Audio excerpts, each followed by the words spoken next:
आज जो मैं आपको कहानी सुनाने वाला हूँ वो कोई इमेजिनेशन नहीं है बल्कि एक रियल लाइफ स्टोरी है।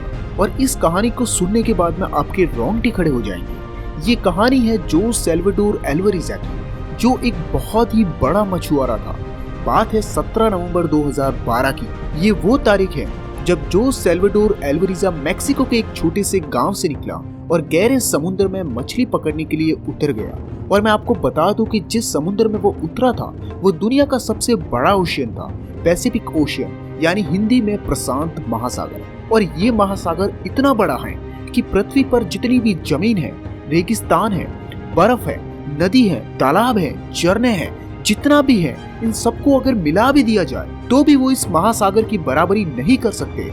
उस वक्त अल्वारेज़ के साथ में उसका एक दोस्त भी था और उन दोनों का ये प्लान था कि वो 30 घंटे तक मछली पकड़ने के लिए निकलेंगे। और उसके हिसाब से उन्होंने अपने लिए खाना और पानी ले लिया था, लेकिन किस्मत को कुछ और ही मंजूर था। थोड़ी देर तक तो सब कुछ प्लान के अकॉर्डिंग ही चला, लेकिन तभी एक खतरनाक तूफान ने दस्तक दी। शुरुआत में हल्की हवाएं चली और हल्की हल्की बारिश हो रही थी, लेकिन अल्वारेज़ ने उसे इग्नोर किया और आगे बढ़ता चला गया। लेकिन अल्वारेज़ को क्या पता था कि यह रिस्क उसे कितना भारी पड़ेगा। जब हवाओं की रफ्तार बढ़ी तो अल्वारेज़ समझ चुका था कि यहाँ पे एक बहुत ही खतरनाक तूफान आने वाला है। अल्वारेज़ ने अपनी नाव घुमाई और फिर से उसी दिशा में चल दिया जहाँ से वो आया था, लेकिन तब तक बहुत देर हो चुकी थी और वो दोनों तूफान का शिकार हो चुके थे। अल्वारेज़ ने पूरी स्पीड से नाव को भगाया और जैसे तैसे तूफान से लड़ करके अपनी मंजिल पर वो पहुंचने वाले थे, तभी उनकी नाव का फ्यूल खत्म हो गया। और एक बुरी बात यहाँ पे ये भी थी कि उनके पास में जो नाव को चलाने के लिए चाकू थे वो भी गुम हो चुके थे और समुद्री लहरों ने उनकी दिशा मोड़ दी और उनको एक विपरीत दिशा में फिर से धकेल दिया। उनके पास में कोई चारा नहीं बचा था, बस एक आखिरी उम्मीद उनके पास में थी, जो कि था उनका रेडियो, जिससे वो अपनी टीम से कांटेक्ट कर सकते थे। लेकिन उनकी टीम का कोई रिस्पांस आगे से नहीं आया और उनका वेट करते करते रेडियो की बैटरी भी खत्म हो गई और इसी के साथ में आखिरी उम्मीद भी खत्म हो गई। और अब उन्हें नहीं पता कि उनकी नाव किस दिशा में है और अब वो अपनी मंजिल से 400 किलोमीटर दूर आ चुके हैं। समुद्र इतना बड़ा, उनकी नाव इतनी छोटी कि रेस्क्यू टीम ठीक से ढूंढ भी नहीं पाई। और बुरे में बुरा उनके साथ ये हुआ कि जितना भी वो अपने साथ खाना पानी लेके आए थे और जितनी भी मछलियां उन्होंने पकड़ी थी उन सबको उन्होंने समुद्र में फेंक दिया था,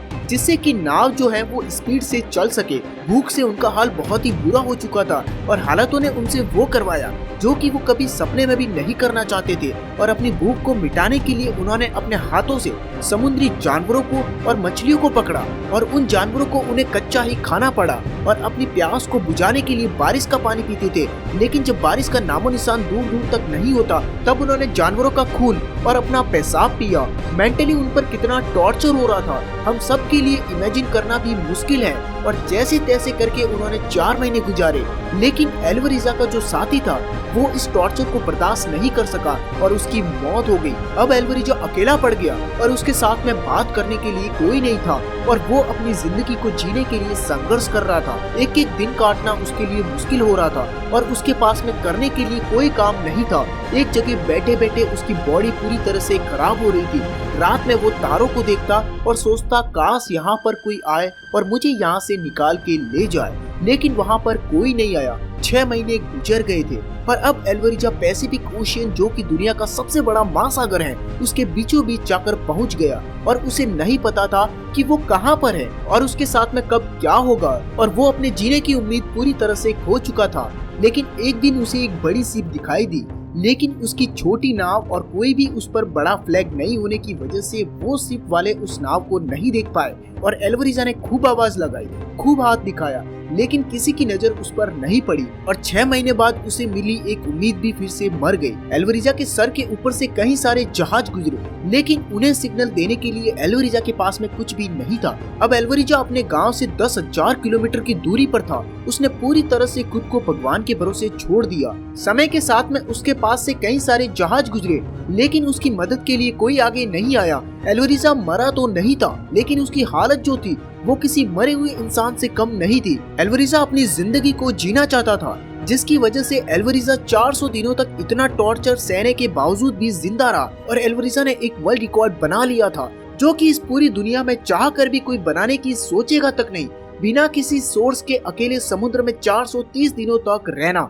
और फाइनली 438 दिनों बाद यानी 30 जनवरी 2014 को उसने पहली बार एक आइलैंड देखा। जैसे ही उसकी नजर उस पर पहुंची, मानो मुर्दे में जान आ गई और वो आइलैंड उससे 10 से 15 किलोमीटर की दूरी पर था और उसने अपनी पूरी जान लगा दी और नाव को अपनी पूरी हिम्मत के साथ में उस आइलैंड तक ले गया। वो तो अच्छा हुआ कि वो आइलैंड उसे दिख गया, वरना उसके बाद में जो आइलैंड आने वाला था वो लगभग 5000 किलोमीटर दूर था।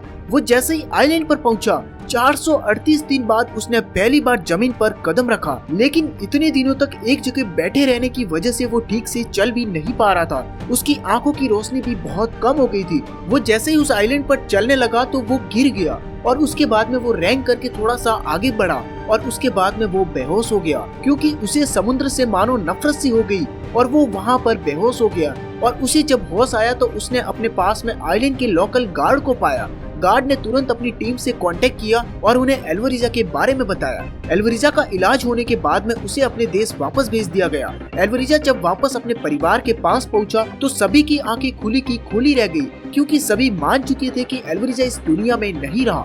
और सबसे ज्यादा खुशी एल्वरिजा के माता पिता और 14 साल की उसकी एक बच्ची को हुई थी। तो दोस्तों, देखा आपने कि एक इंसान क्या कुछ नहीं कर सकता। कुछ भी ना होने के बावजूद भी उसने 400 से अधिक दिन गुजार लिए, और वो भी ऐसे जब उसके पास में कुछ भी नहीं था, न खाना था, न पानी था, न ठंड से बचने के लिए कोई साधन। क्योंकि जब इंसान के अंदर कुछ करने की चाहत होती है, तब हालात चाहे कितने भी बुरे क्यों न हो, वो इंसान को हरा नहीं सकते। और इतना बुरा तो आपके साथ नहीं होगा जितना बुरा एल्वरिजा के साथ में हुआ। और उसके साथ में हर बुरी चीज हुई सिवाय एक बुरी चीज के कि वो मरा नहीं। उसके अलावा उसके साथ में हर बुरी चीज हुई। इतना टॉर्चर सहा उसने 438 दिनों तक। तो हालात चाहे कैसे भी क्यों ना हो, आप एक बार इस कहानी को याद जरूर कर लेना और तब तुम्हें पता चल जाएगा कि तुम्हारे हालात कितने गुना अच्छे हैं। तुम सिर्फ अपनी वजह से रुके हुए हो और ये एक रियल लाइफ स्टोरी है। दोस्तों, अगर आपको ये जो सैल्वाडोर एल्वरिजा की रियल लाइफ मोटिवेशनल स्टोरी अगर आपको ये अच्छी लगी तो नीचे कमेंट करके हमें जरूर बताना। और ऐसी और मोटिवेशनल वीडियोस को लगातार देखने के लिए चैनल को सब्सक्राइब करके बेल आइकन जरूर दबा देना। मिलते हैं आपसे एक नई मोटिवेशनल कहानी के साथ। Thanks for watching.